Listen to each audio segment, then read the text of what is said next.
Ah, oh, oh, quand j'ai commencé à tourner, il a... Là, la deuxième question, c'est sur les dialogues.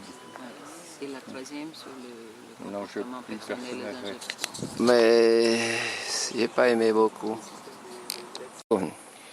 Nós estamos aqui com Patrick Viverré, numa localidade perto de Lyon, um almoço entre amigos, e a gente está aproveitando essa oportunidade para fazer uma entrevista com ele, para que vocês tenham a presença dele nesse evento de lançamento.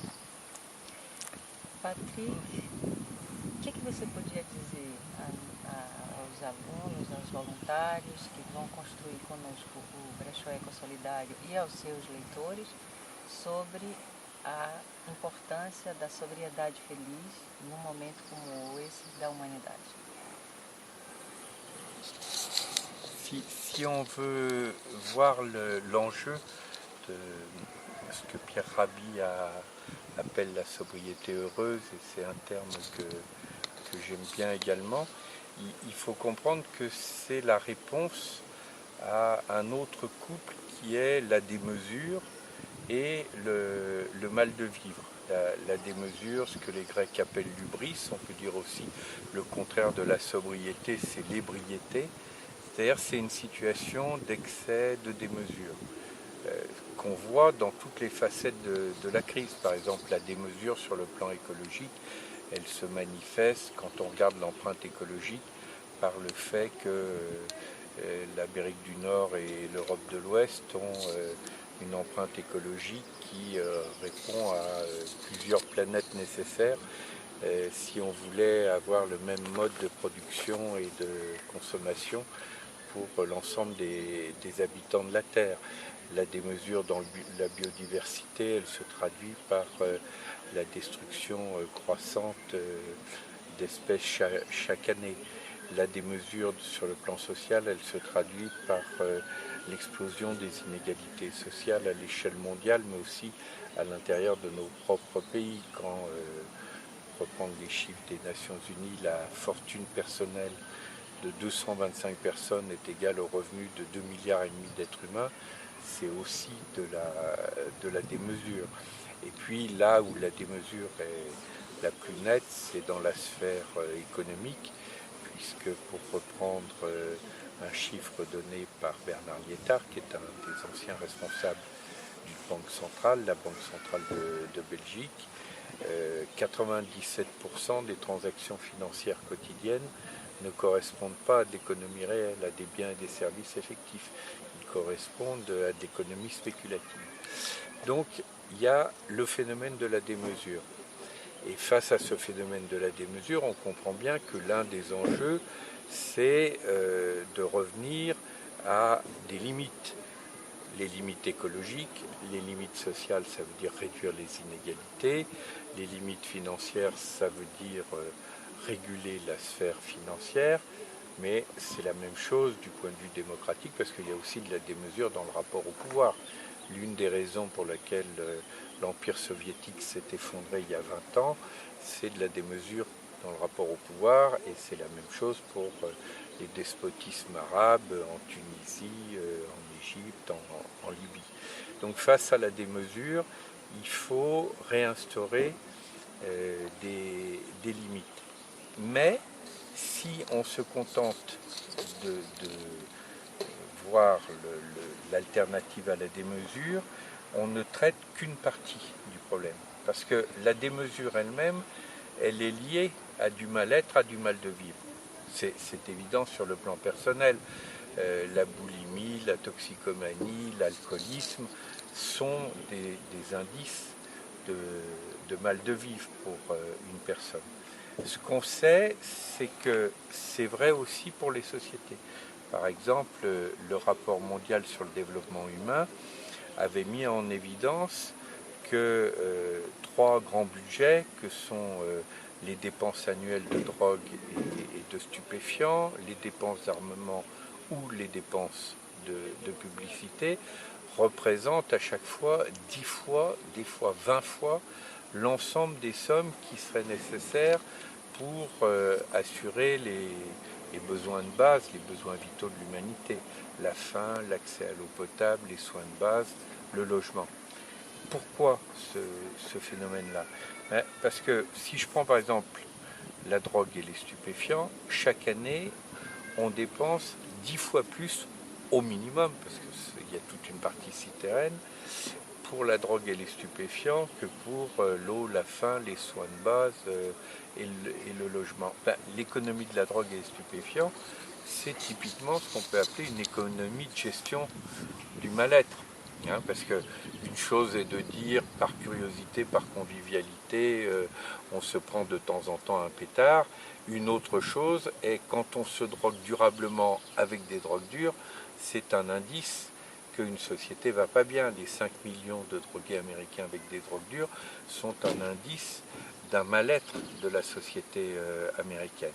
Donc on peut dire, rien que déjà, l'ampleur de l'économie de la drogue et du stupéfiant établit un lien entre des mesures et mal de vivre. Et d'ailleurs, c'est pas par hasard si, sur un plan très concret, la plupart des acteurs sur les marchés financiers, par exemple les traders, ont recours à des drogues telles que la cocaïne, parce qu'ils sont dans un tel état de stress permanent. C'est le Wall Street Journal qui dit explicitement ceci: Wall Street ne connaît que deux sentiments, l'euphorie ou la panique. Qu'on soit dans un état euphorique ou dans un état de panique, à chaque fois, on est dans un état d'excès et de démesure, et on comprend bien que le stress que ça génère appelle de la consommation de drogue. Ce couple entre démesure et mal de vivre, on le rencontre aussi dans l'armement, parce que l'essentiel des dépenses d'armement, ça représente 20 fois les sommes qui seraient nécessaires pour les besoins vitaux de l'humanité.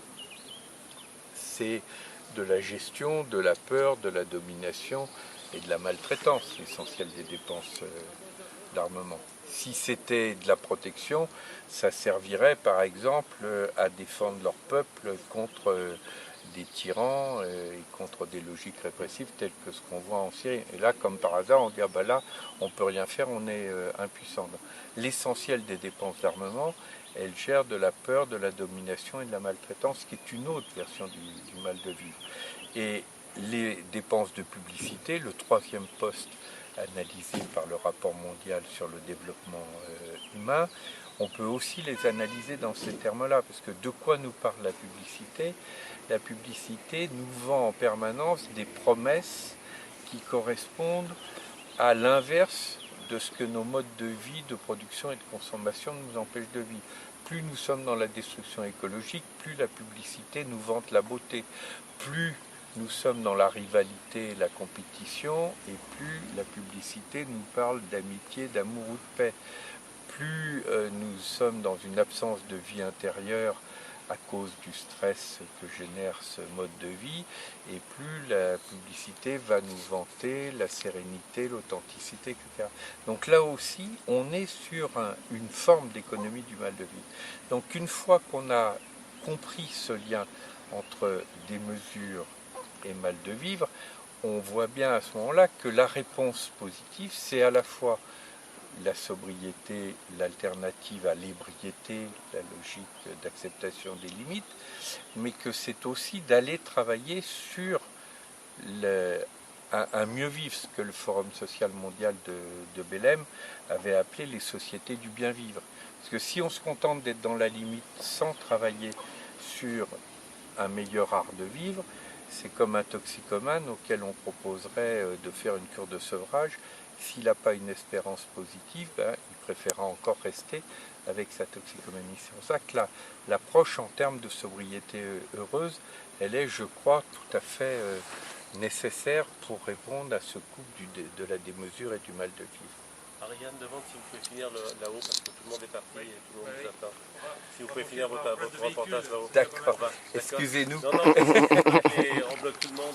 A segunda pergunta que eu vou fazer a Patrick tem a ver com como essa noção de sobriedade feliz se relaciona com os diálogos em humanidade que estão em vários países do mundo nesse momento. Então, Patrick. Alors, ce qui est intéressant, par exemple, dans le processus des dialogues en humanité, c'est qu'on va accorder autant d'importance à la forme qu'au fond. Et justement, c'est en lien avec la question de l'alternative au mal de vivre. Par exemple, le fait qu'on se réunisse sous des arbres.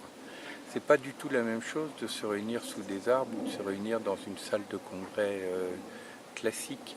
Il y a une qualité d'écoute, il y a un rapport à la nature.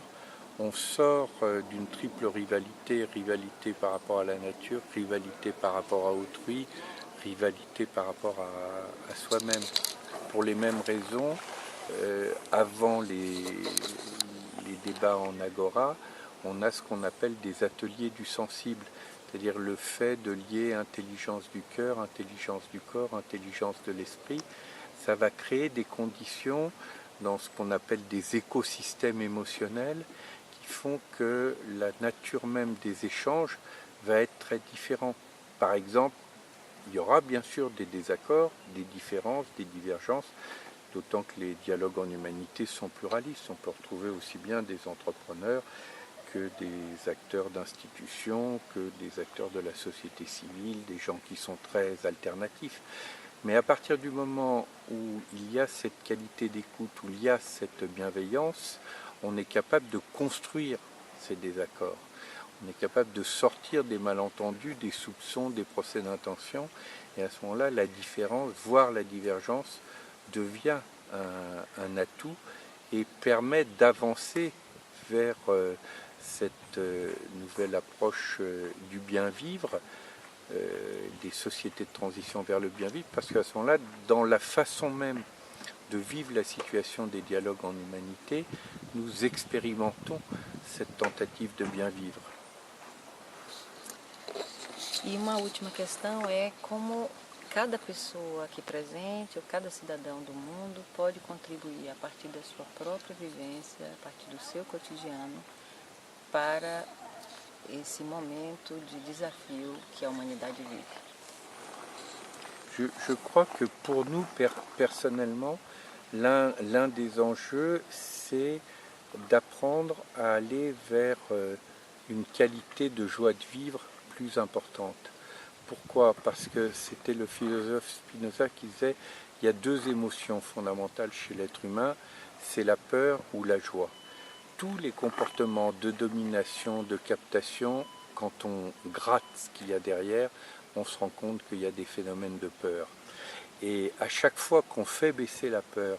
A terceira questão que eu queria fazer a Patrick, a última, é como é que cada um de nós, cada pessoa, cada indivíduo, cada cidadão no mundo pode, na sua própria vida, no seu cotidiano, contribuir para as mudanças que são necessárias nesse momento que a humanidade vive.